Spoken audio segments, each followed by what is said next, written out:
Alright, so life can move a million miles a minute, and things can happen that are unpredictable, and things can happen that are out of your control, and the only thing you can do is adjust.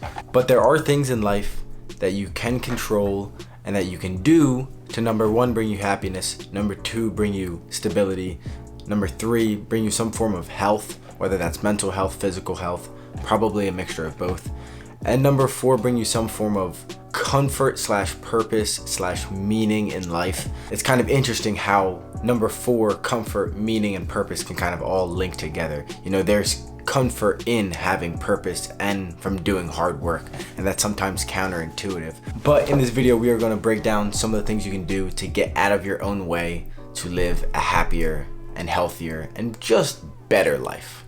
Let's go. Who's loving you? Alright, step one to getting out of your own way and trying to figure out life and stuff like that is figure out your finances. Okay, that could mean a lot of different things for a lot of different people. Some people pay for their phone, some people don't. Some people have a car, some people pay for it, some people don't. Everybody has different things. Figure out your own finances. You got to write a budget down. You got to be strict with yourself for at least a few months, and you have to also be honest with how much you are spending. Credit card debt, we got to try to attack credit card debt. Student loan debt, usually pretty low interest, so you can kind of, that could be something that you could put off to the side for a little bit and try to build a bit of a savings, maybe build a bit of an investment, maybe get ready to start a business. And you don't have to be super focused on student loan debts, especially if you have 100,000, 50,000, 25, 30,000. It's quite a lot of money. And so you should try to attack your credit card debt. I know a lot of people probably do have credit card debt, even if it's $500 or if it's $2,500. You got to try to slowly get rid of that, because the interest is eating away at a lot of your money, and you slowly just don't realize it. So you just have to be very honest with yourself when assessing your finances. Maybe get a second job, maybe be prepared to ask for more money from your boss, maybe be prepared to quit your job and get a new job. A lot of people kind of doubt how much money they can actually make by just getting a new job, and that's probably myself included. I could probably make more money at a new job, as much money as I'm making now. But there is like a sense of life and transition and your comfortability, and I understand all of that. That's obviously that's what happens in life, and it's normal. But that being said, you have to try to at least build a little bit of a savings, maybe $2,500, $5,000, $10,000. Dave Ramsey recommends $1,000 emergency fund. That's not saving you from any emergency in 2022. Maybe a flat tire or stuff like that. That's kind of the idea, but I think it would be a little bit safer to have like a $2,000, maybe $3,000, $4,000 emergency fund, and then you could probably start some form of entrepreneurial business or something along those lines. You can kind of take a little bit more risk, travel, get another job maybe somewhere else, and take a risk with this kind of job, or get a sales job where it's like you only make as much as you work, and that's a little bit different than the style of you get paid by the hour. But if you have a little bit of a savings and a little bit of a financial cushion, you will feel much more comfortable being able to take a little bit more risk, right? You're going to be able to take a little bit more risk, and you kind of need to take a little bit of risk if you want to be successful. And that means a lot of different things, but you do have to take on risk. That's the reality of the game. All right, step number two. After you attack a bit of your finances, and this can be in the same process of, planning out like a little bit of a financial process and a financial strategy to gain some sort of you got to get out of rock bottom. And in that process, I recommend trying to get in shape, join a gym, start some form of fitness journey, right? You have to take care of your body. This is your vehicle for life, right? Your mind, your body, it's all connected, right? Your brain is connected to your arms and connected to your muscles and connected to your heart. So exercising is going to affect your brain, your heart, your cardiovascular, your muscles. Every single thing is all going to be connected, and that is going to affect your life. Very simple. People try to overcomplicate it. It's not that overcomplicated. It's pretty simple. But at some point you do have to tackle your fitness journey and tackle some form of fitness journey. Setting small goals is going to help that. If you want to gain muscle, gain a little bit of some pounds, lose some pounds, just be honest with yourself. Diet is a huge part of that. Staying consistent is a huge part of that. I try to hit the gym at least 5 to 6 days a week. If I want to take a day off and rest my muscles, there's no problem. If I want to take 2 days off, if I want to take Saturday and Sunday, because all the weekend warriors take up all the good stuff at the gym, I can do that because I go to the gym basically 4 or 5 times a week. I run, I can walk. I've ran marathons. I plan on running more marathons. So in the fitness journey, like, it's one of the best things I've ever done. It makes me feel good about myself. You get serotonin, dopamine, you get the blood flow. You get so much stuff happening when you exercise. You slowly look better, you know, and when you look good, you feel good, and you are good. When you feel good, you're good, man. And that's a huge thing about life. A lot of people try to downplay that. And I think people that do downplay that, like, oh, you know, like, oh, I'm fine, I don't need to exercise. They know deep down inside, they wish they were exercising. Just like when I wasn't exercising and I was like, oh, you know, I don't need to do that stuff. I wish I was exercising. I wish I had the body that I have now that I could have had a few years ago when I wasn't exercising. And I was being lazy. And you just got to be honest with yourself at some point, and you got to look at yourself in the mirror, literally and figuratively, and set some goals for yourself. Join a gym if that makes you feel better. Ask some of your friends. I know you have to have at least one friend that does exercise. Ask him to take you under his wing, and I'm sure he'll be happy to do so. And you got to be honest with yourself. If you don't know how to lift, learn how to lift. You got to be willing to learn. If you want to run, try to run. But at some point you do have to. If you want to swim, that's really good for you. Bike riding, don't get hit by a car. But you got to take care of the body, the machine. This is the vehicle of life. You got to take care of it. You got to change your oil. You got to change your tires, and you just got to upgrade yourself. So it's possible. It's definitely possible. We got the sun glowing, glistening on my face. All right, so the third important rule to get out of your own way is to find some sort of purpose and meaning in life. Now, this is arguably the most valuable. A lot of these lessons that I'm talking about are very valuable, but I mean, you got to find something that you love. Like that, there is like kind of like this cliche thing, like, oh, you got to find something you love to do, and if you love your work, then it's not even work. Like, that's not even true. Like, that's not really true. Like, you can love something, and like, hard work is hard work at the end of the day. But hard work has to be done for some form of success, right? Whether that's a mental success, a financial success, or a little bit of both. But you need some sort of direction in life, or you could go off beaten path, maybe down drugs, maybe down depression, maybe down weird sexual things. I don't know. Everybody has their own little weird things going on, and life can open up these Pandora box of problems if you have no direction, no meaning, no purpose. So that can come with this is where the idea of, entrepreneurial adventure comes in, and you could try to start an online business. You could start a podcast. Check out my podcast, link will be in the description. You could do videography, you could do photography, you could do video editing, you could write code for people, you could do cybersecurity, you could do sales, some form of marketing, online marketing, right? Or you could get a certification in something, work at a business, learn the ropes of a business, try to start your own venture into that same category of business, right? Like now, I live in New Jersey. Marijuana is legal. If I work at a marijuana dispensary or even like a grow shop or something like that, now I have a little bit of an understanding how that person runs their business. And if I want to start something like that, number one, I have a job to gain a little bit of capital so I can save some money. And number two, I have some experience. And then you can get some capital from a bank or from an investor or from your own savings, this, that, and the third. And then you can use that experience and try to, really get involved with a real business and start your own business. And there's a lot of risk. There's a lot of risk in that, but that also gives you a lot of meaning, a lot of purpose. It helps you wake up in the morning, and it really gives your life a lot of value, and it just gives you purpose. Like, a lot of people lack purpose in this modern, 21st century technology. You can go buy food at the store. You don't have to go hunt an animal. You don't have to go spend the next 48 hours hunting a deer because you're hungry. Like, no. Oh, this guy almost just crashed into this car. Man, some of these people cannot drive. And this guy's like all mad in his car right now.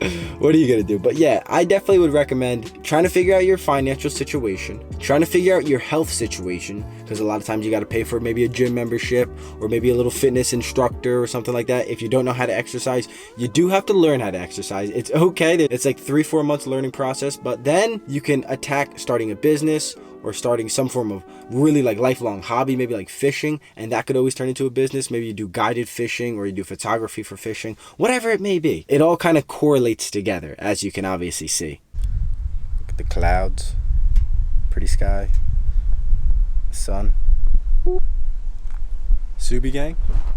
All right, step number four, to try to fix your life and try to get out of your own way, is I recommend evaluating the relationships you have with the people around you and your friends, your family, your brothers, sisters, girlfriend, ex-girlfriend. If you treated someone wrong in the past, you might want to try to at least right that wrong. Like, maybe you don't have to be friends with that person. Maybe you'll never end up with that girl again. But maybe you treated someone that you cared about wrong at some point in life, and both of your pride has probably been too big in the way and you don't want to deal with those situations. I recommend dealing with those situations, because at some point you have to face that demon, and that could be at the end of your life. That could be a death. Maybe God comes through and sends that judgment on you, and you have to figure out and realize what you did and what you never held yourself accountable for while you were here on this earth. So I do recommend, look at the situations you've had with people, relationships you had with people, relationships you have with people. Yeah, you got to be a good friend. If you want people to be good to you, you have to try to hold yourself to a standard of being really good and nice to people, right? And there's a difference between being good and nice to people. I've talked about this before. You can check out my YouTube video about that. But yeah, I think being nice is a little bit of like this narrative that, you know, Western ideology and Western society has pushed. Like, oh, let's be nice.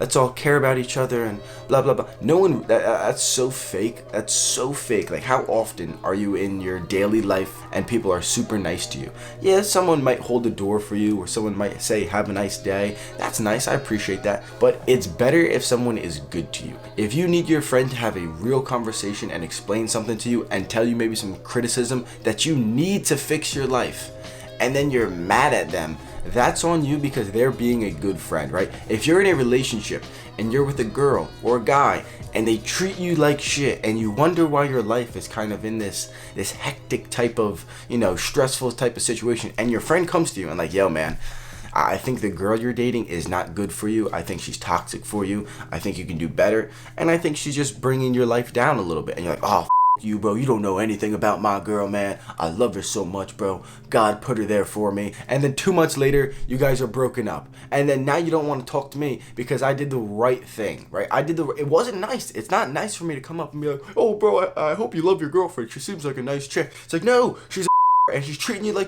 bro. Get your act together, man. You gotta get your act together. You can't let a woman treat you like this. And this goes for all aspects of life. So it go for school, business, work, relationships, other friendships. Like, you gotta have quality friendships and relationships with people that you trust and that trust you, and you guys can work off each other. And that's life. Like, you need to go out and have a drink with someone, or smoke with someone, or have some food and bring some energy. Meet their girlfriend, meet the person that they want to spend the rest of their life with. Be friends, be cordial, go on vacation. You guys can travel together and meet so many experiences and have so much fun. Life is boring alone. We are social creatures. Memories are better shared with other people, and that is absolute truth. That is absolute fact. So I do recommend evaluate your relationships, evaluate your friendships. If your friends are not good people and they're criminals, you might have to really have a self-talk with yourself. If your friends are maybe uneducated, maybe you could try to help educate them. Maybe you can take a step back from hanging out with them and try to hang out with more educated people, but you don't have to completely cut off your uneducated friends, because if they're not bad people, then what are you doing? If they're good people, then it's okay. You can still have healthy relationships with good people. So I definitely recommend figure out your relationships and your friendships with people, and you got to figure that out.